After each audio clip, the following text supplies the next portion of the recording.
The East African Sub-Regional Support Initiative for the Advancement of Women presents. This is what the world has been. There was need to continue the spirit of Beijing by monitoring implementation, especially by governments. EASSI has stayed focused on that mandate. And since then, this has been a major landmark. Social justice. Oh, yeah, yeah, yeah. EASSI is here today to hear you out and help you out. So let us sing together, together as one. A mother of nations. Yeah, le, le, le. July 1996. The Eastern African Sub-Region Support Initiative for the Advancement of Women, EASSI, was born. Founders of EASSI participated in the 1995 conference in Beijing, and when they came back, they felt there was need to continue the spirit of Beijing by monitoring implementation, especially by governments, of the 12 critical areas of concern that emanated from the Beijing Platforms for Action. On our road towards the Beijing conference, there was a program which was called National Facilitation Initiative for the Advancement of Women. This program was led by OECD, and it was for all regions of Africa. We went to the Beijing conference with the NFI, having coordinated country participation. When the Beijing conference was ended, NFI continued short time, but in our last meeting with the NFI, we said that let us formulate a body to continue to facilitate the process of implementation. So the 6 of us at that particular time became the founder members of this program called EASSI. The 12 critical areas of concern of the Beijing Platform for Action are poverty, education, health, violence against women, armed conflict, the economy, power and decision-making, institutional mechanisms, human rights, media, environment, and the girl child.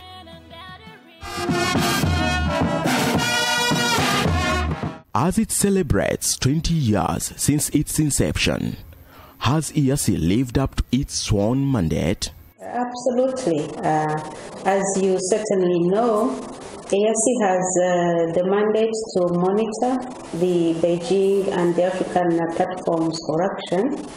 And during the 20 years, EASSI has stayed focused on that mandate. And today, as we celebrate, I can proudly tell Africa, tell the world that EASSI has successfully delivered. In the last 20 years of EASSI has tried as much as possible to live to its mandate of bringing women together from the 8 countries that make up EASSI. And we have seen that EASSI has addressed issues of women in conflict, getting involved in the peace talks, in the Ugandan peace talks, in Kenya when we had the upheavals. EASSI lifted up her mandate. Between many activities they have through the program, I think so, yes. But the challenge is still there. A lot of challenge still there to continue. Several other instruments have come up after Beijing. So, how has EASSI managed to remain relevant? The Beijing Platforms for Action are what I would call the basis of women's rights all over the world, actually, not only in Africa. But there are many things that have come up, like UN Security Council Resolution 1325. We had the Millennium Development Goals. We had Sustainable Development Goals. We have the Maputo Protocol in Africa. We have the Solemn Declaration on Gender Equality in Africa. We have different instruments, but these do not take away from Beijing. They are very reinforcing, and we have to use them side by side. The Beijing Platform for Action is still relevant. It is all-encompassing. And up to now, it still stands as a historic instrument in regard to women's rights and gender equality, because 20 years ago, there wasn't as much commitment to women's rights and gender equality, especially by governments. But we see that when the Beijing Platform for Action was adopted by the 189 partner states, by then the governments came up with ministries, gender machineries. They came up with gender responsive constitutions, and since then this has been a major landmark. EASSI works in 8 countries of Uganda, Kenya, Rwanda, Burundi, Tanzania, Ethiopia, Somalia and Eritrea, but with its headquarters in Kampala, Uganda. To celebrate its 20 years of existence, this video highlights some of the major achievements of EASSI along its journey. The surveys we've done in our partner countries, we've surveyed on critical areas and produced evidence on what the gaps are in gender equality. Those studies have been used by governments, by partners of civil society, and they have been commending us for that. Over the 20 years right now, EASSI's programs have grown, and beyond the research and advocacy, we've had programs that move into deeper analysis, deeper implementation, deeper engagement with partner states, with different players, development partners, and we realize that actually every other day, in terms of knowledge management on women's rights and gender equality, EASSI is really positioned to engage with the different stakeholders. EASSI continues to empower women economically.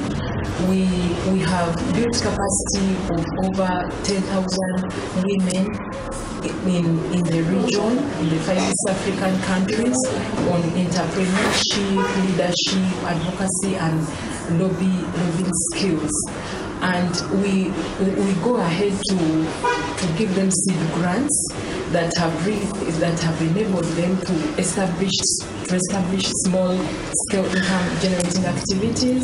EASSI has set up a training center, a center of excellence on gender. The center is based in Uganda, where we have EASSI offices. And it is rare for organizations, especially at this time, to have their own property. But EASSI has built its own office.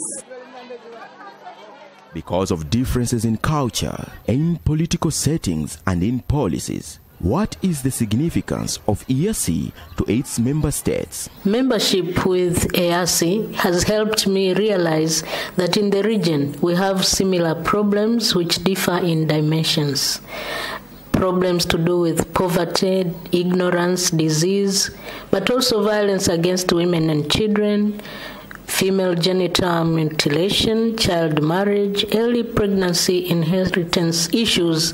The list is long. And at the country level, especially for Uganda, where the office is based, you can see that we've gone beyond and is now working on economic security and have a strong native on sexual and gender-based violence. The relationship between EASSI and its members has been a mutual one, give and take, which makes it beneficial to both parties. And so, to the women of this sub-region, EASSI has been a blessing in these 20 years, advocating for their needs and concerns. Since I get into EASSI, I've been sensitized, especially I've got I was able to be taught about business management. I'm able to run that business very well. Yeah, we thank EASSI because we have improvement across the border, especially 6th border in our Kenya sites.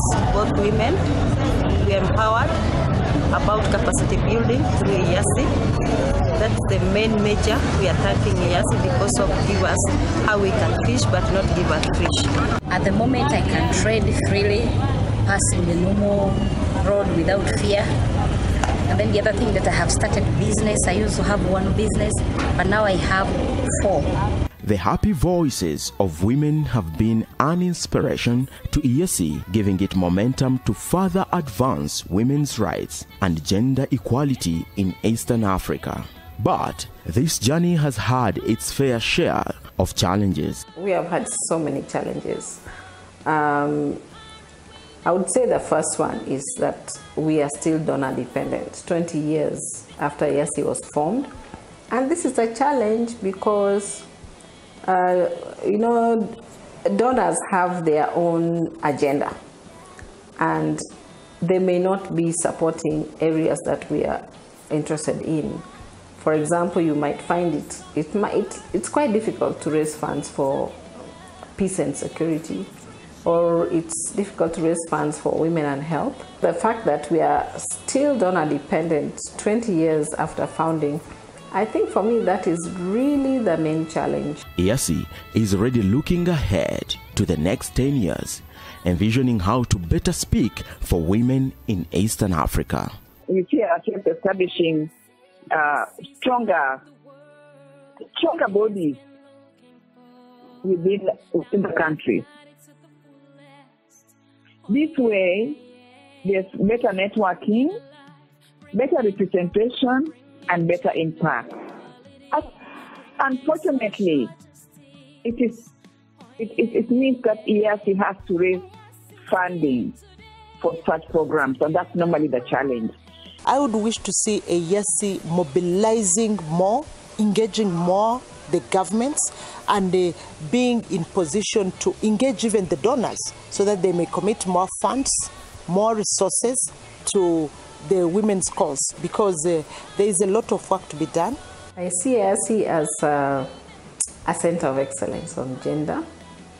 The fact that it has constructed a training center and has already started providing service to women's organizations, partner organizations.